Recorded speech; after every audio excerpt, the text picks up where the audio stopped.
Okay, so first I just want to say that all this new content was only going to work if you had the totem. It would only be accessible to those who had the totem. So it was pretty important that you got that badge and the totem.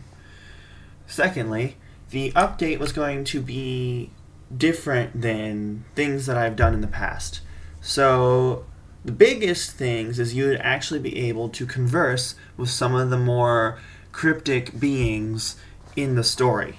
Now, you weren't going to be able to talk to like the onlookers or Lenny or Bob or anybody. You were going to be able to talk to the being that was riding on the ground without a body, and you were also going to be able to talk to the Tulpa a little bit. So that was pretty interesting.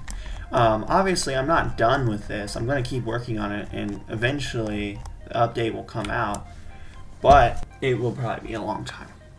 Anyway, the way I wanted it to be was with the totem, you would find a secret way to a world that looks similar to this. I was thinking like just grass everywhere. And it would have a bunch of worlds that would be connected to just this world. And it would be hard to get here and hard to get to those worlds. But in each world there would be something new, a new way to talk, a new way to converse, a new thing that the totem would affect. Now, I've already done it where the totem affects things in other worlds. For instance, if you have the totem and you go to the world Broken, you chant its name, you say the word totem, you'll notice that some things happen. But that's really the only world that I have done that with, and I was planning on doing that with other worlds, but I haven't gotten around to that yet. So, with a world like this, I was planning on you being able to travel to other worlds similar to what I have already going on in my game, but it wouldn't be so obvious. There wouldn't be portals or anything. It would be more like the older Myth games that just kind of teleport you to different places in a very cryptic way, and it's hard to get it to happen again. So I don't want to spoil too much about the update, but that's what I'm planning. Alright, let's see what people are asking. I asked you guys for questions. So let's see. Question. Alright. Okay, so this guy's just asking about my mentality. I just want to make something clear. Yeah, I'm a little burnt out, but it's not that big of a deal. I'm honestly just busy. I don't have as much time to do this anymore. That's all of this really is. That's why I'm slowing down and taking a hiatus. Alright, let's see what I can answer here. This guy asks, have broken portals been opened once, or we couldn't even see them open? So, okay, most of the worlds that have broken portals, like, in between worlds with the broken portals, canonically, those portals have been broken long before anybody ever came through here. So, like, the excluded people or just regular players, these have been like this for a long time. However, there are a few worlds that used to be accessible and are no longer accessible. So some things that portals do very, very, very rarely is they change. If you look at any very old maps from years ago, you'll see that once you go into the ruins, there will be a portal there. Used to just be one, now there's two, but they don't lead where they used to lead years ago. And sometimes portals do close, like in the onlookers. This portal right here, yeah, it closed.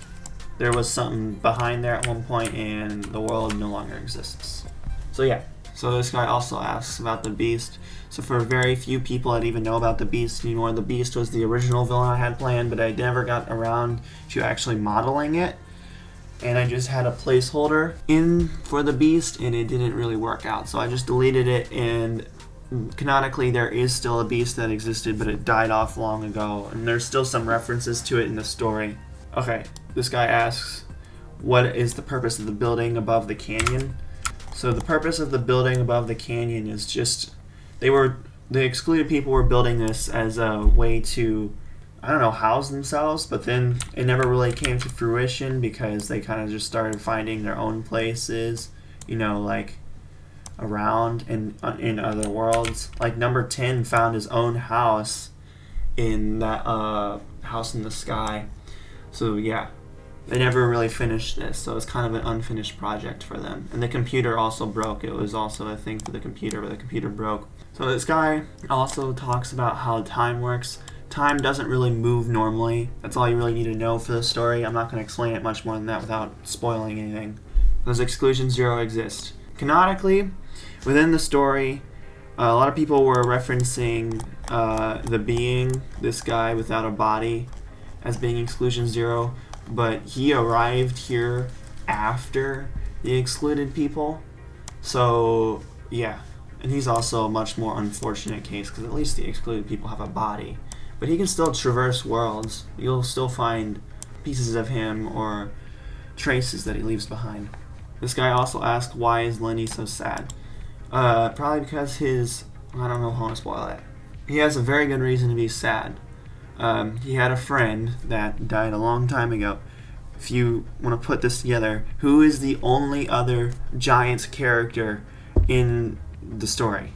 Alright, so this guy's asking how I design each dimension. It's pretty simple. What I do is I find a song that I really like, and then I build a dimension around the song.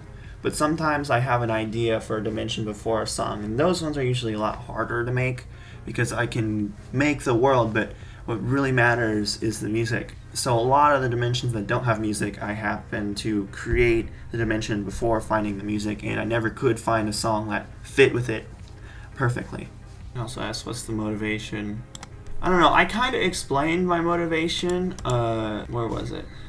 I kind of explained my motivation under this thing right here. So if you want to read that, go ahead. Oh, it's just kind of something fun I talked about. So this guy also asks my favorite Easter eggs and what Easter eggs that nobody ever found. So one thing, I like putting a lot of red herrings in my game to confuse people. So every now and then you'll see something that doesn't really work or doesn't make sense. And there is a reason for that within the story. So this place, not specifically In Between Worlds, but all the worlds. Oh, and by the way, if you notice, there's probably a few worlds that, aren't accessible either anymore or never have been. So this is kind of funny. But anyway, within these weird small dimensions, they kind of pick up things from the real world that have been lost, or just phrases that peek through the fabric of reality, just random little things. So if you ever see something that is super out of context, makes no sense to the story, that's probably why. Yeah, right there. Right now, I think the only one that knows about that is Exclusion 8. But yeah, since she always kind of knows things, and she's a little insane. Oh, and about the Easter eggs that never found. So there was one Easter egg I left. Actually, I think there's about 2 or 3 across all worlds that nobody ever found. And I didn't mean for them to find it. It was literally just for people who are like fly hacking in my game. So you can only find it if you're fly hacking. It doesn't really mean anything. And it was literally just a note to them telling them like, hey, please don't hack and like don't ruin the experience for others. Yeah. Lenny does mean something to the lore. This guy's asking if Lenny means something to the lore. He does. This person's also calling me poor. It's kind of funny. Alright, yeah, so I guess those are all the questions I'm going to answer. But if you have any more questions, just ask them in the comments below. I know that this video was pretty scatterbrained, but yeah, pretty cool, I guess. Okay, bye.